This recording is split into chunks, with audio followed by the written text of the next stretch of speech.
Bom dia, quarta-feira, 28 de agosto. Título da lição: Deveres terrenos e resultados celestiais.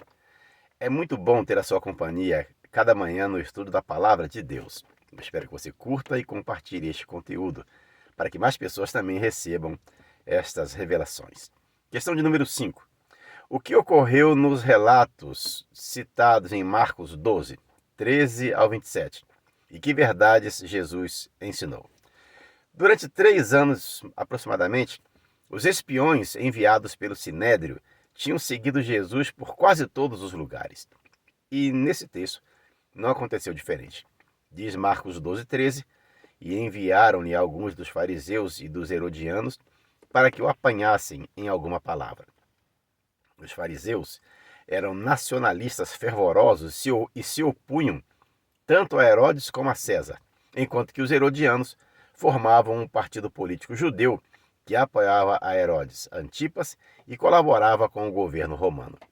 Embora ferrenhos inimigos em questões políticas, estavam agora unidos contra Jesus.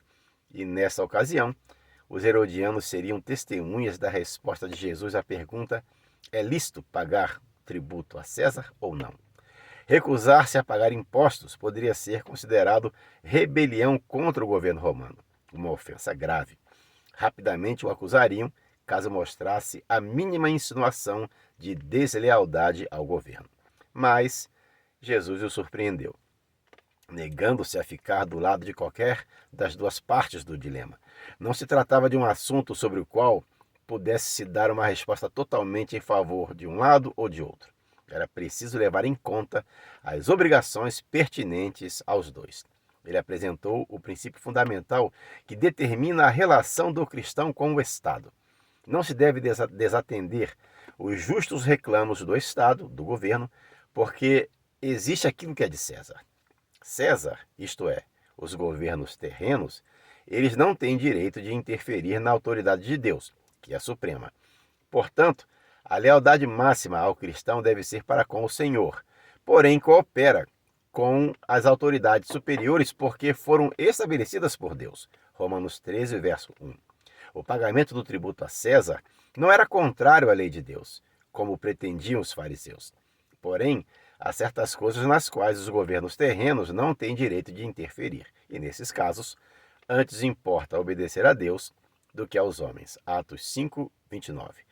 A jurisdição de César é subordinada, limitada e transitória. A de Deus é absoluta, universal e eterna. Houvesse Israel cumprido fielmente suas obrigações para com Deus, e não teriam chegado a ser uma nação falida e subjugada a uma potência estrangeira. Nenhuma insígnia romana haveria tremulado sobre Jerusalém. Nenhuma sentinela romana lhe jazeria às portas. Nem romano governo teria reinado dentro dos seus muros. A nação judaica estava então pagando a pena de sua apostasia de Deus.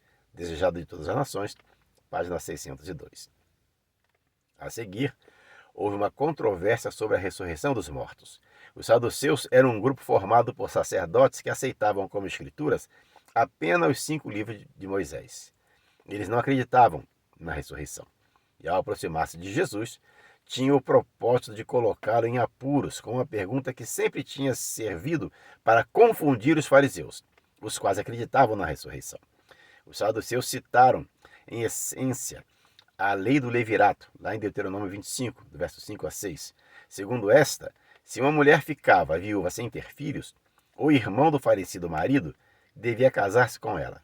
E o primeiro filho do novo matrimônio era considerado como filho do seu primeiro marido, a fim de perpetuar seu nome e herdar a sua propriedade. E os saduceus apontaram então para um dilema que envolvia 7 irmãos e uma mulher, que foi esposa de todos.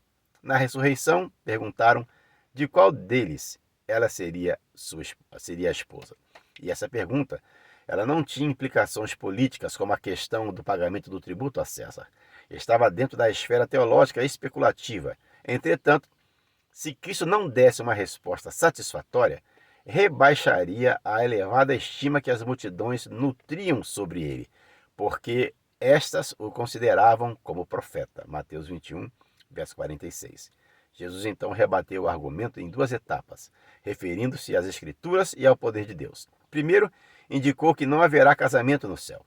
E depois, defendeu a doutrina da ressurreição, citando Êxodo 31, versos 1 ao 22, onde o Senhor declara ser o Deus de Abraão, Isaque e Jacó.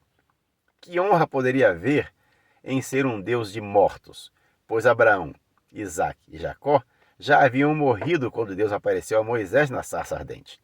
Por que iria se identificar como o Deus dos patriarcas, a menos que fosse com a óbvia intenção de ressuscitá-los? E mais uma vez, os dirigentes judeus foram reduzidos ao silêncio pelas palavras de Cristo. Oremos.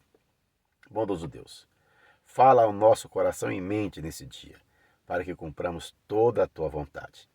Pedimos agradecidos em nome de Jesus. Amém. Tenha um ótimo dia. Fique na paz de Jesus.